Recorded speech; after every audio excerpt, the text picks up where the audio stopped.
கர்த்தருடைய பரிசுத்த நாமம் மகிமைப்படுவதாக.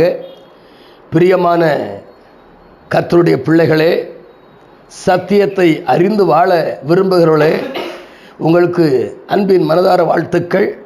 இந்த நாளிலும் ஒரு வார்த்தையை குறித்து வார்த்தை தாங்க வாழ்க்கைக்கு மிக அவசியம்.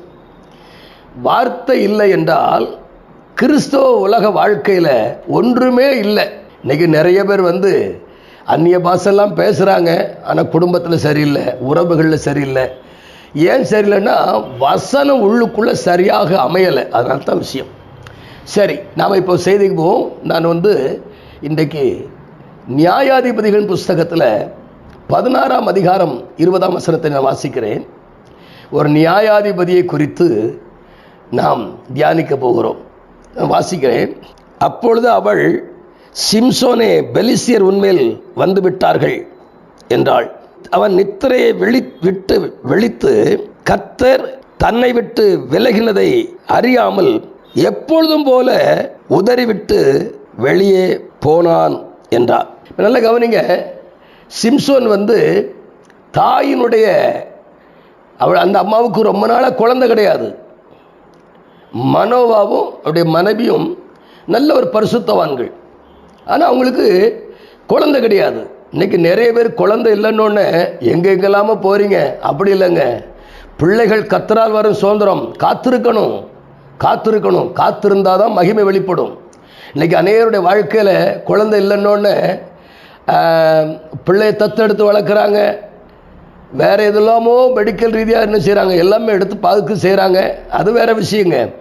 ஆனால் தேவன் கொடுப்பது ஆசீர்வாதமாக இருக்கும், மகிமையாக இருக்கும் என்பதற்கு அநேக சாட்சிகள் இருக்குது. எப்படின்னு கேட்டிங்கன்னா, நீங்கள் இன்றைக்கி நிறைய பேர் குழந்தை இல்லாமல் கணவன் மனைவிக்கு இடையில் குடும்ப உறவில் நிறைய பிரச்சனை வருதுங்க. நிறைய பிரச்சனை வருது.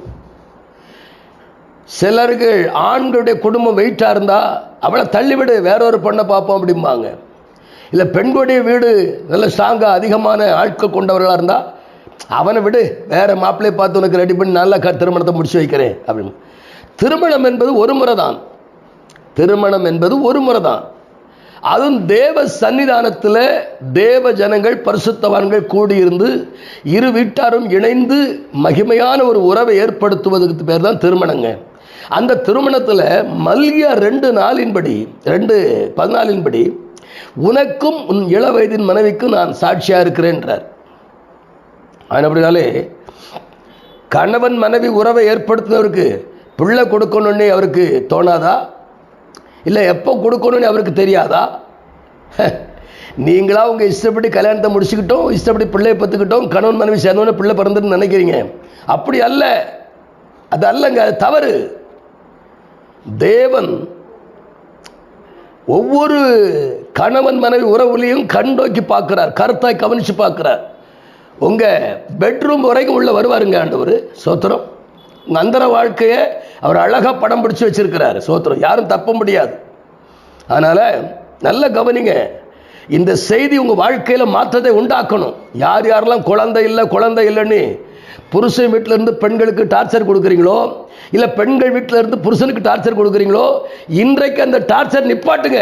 அந்த வார்த்தையை நிப்பாட்டுங்க. அது கர்த்தருக்கு பிரியமில்லாத வார்த்தைகள். ஏன்னா திருமண உறவு தேவனால் ஏற்படுத்தப்பட்டது.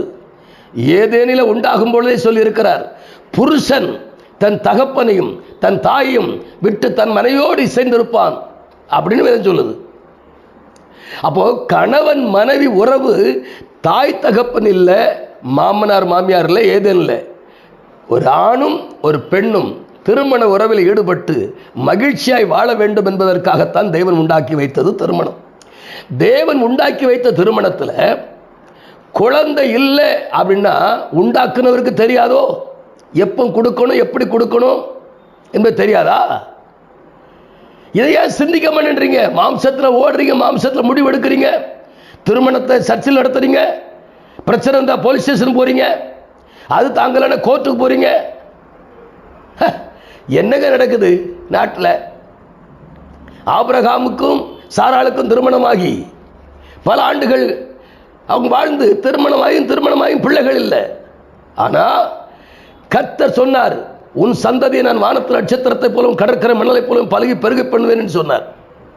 பிரியமான தேவசனமே, வாழ்க்கையில் தேவன் தருகிற ஆசீர்வாதத்துக்கு நீங்க காத்திருங்க. சரிங்களா? நாம் ஜெபிப்போம்.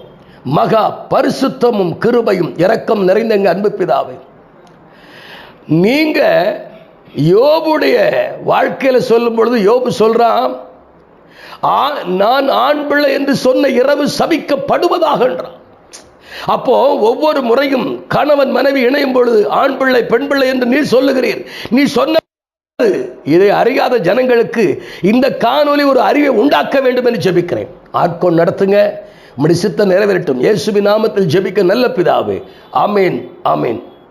God bless you.